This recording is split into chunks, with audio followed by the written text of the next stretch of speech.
माहिती तुमच्यासाठी सरकारी योजना, भरती, शिक्षण, बँकिंग आणि महत्त्वाच्या अपडेट्ससाठी आजच सबस्क्राइब करा.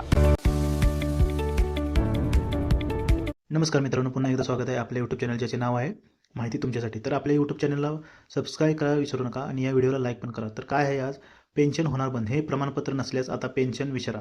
इंदिरा गांधी राष्ट्रीय वृद्धापकाल निवृत्ती वेतन योजना, संजय गांधी निराधार अनुदान योजना आणि श्रावणबाळ सेवा राज्य निवृत्ती वेतन योजनेतील लाभार्थीसाठी यंदापासून हयात प्रमाणपत्र सादर करण्याची प्रक्रिया पूर्णतः ऑनलाईन करण्यात आलेली आहे.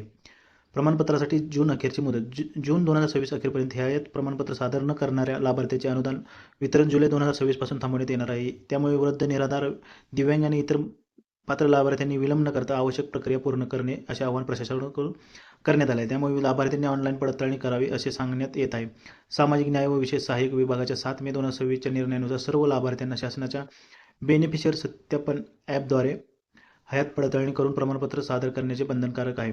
अन्यथा जुलैपासून पेन्शन बंद होणार आहे. कसे काढाल हयात प्रमाणपत्र? संजय गांधी निराधार आणि श्रावणबाळ योजनेतील लाभार्थ्यांना आता बेनिफिशियर सत्यापन ॲप BSA द्वारे घरबसल्या हयात प्रमाणपत्र करता येणार आहे.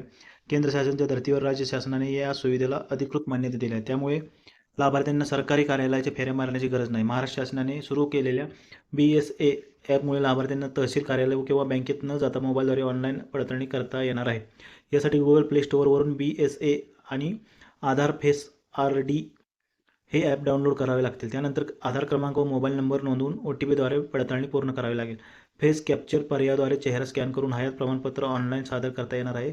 घरबसल्या ही प्रक्रिया पूर्ण केल्यास कोणतेही शुल्क आकारले जाणार नाही. स्मार्टफोन वापरणे शक्य नाही, मग काय करावे? स्मार्टफोन वापरणे शक्य नसल्यास लाभार्थ्यांना सेतू केंद्र, आपले सरकार सेवा केंद्र किंवा ग्रामपंचायतीमधून ही सेवा उपलब्ध राहणार आहे. या ठिकाणी हयात प्रमाणपत्र सादर करण्यासाठी 50 रुपये सेवा शुल्क आकारण्यात येणार आहे. 1 एप्रिल ते 30 जून दरम्यान हयात प्रमाणपत्र सादर करणे आवश्यक आहे. आता ही सुविधा ऑनलाईन उपलब्ध झाल्याने नागरिकांना मोठा दिलासा मिळाला आहे.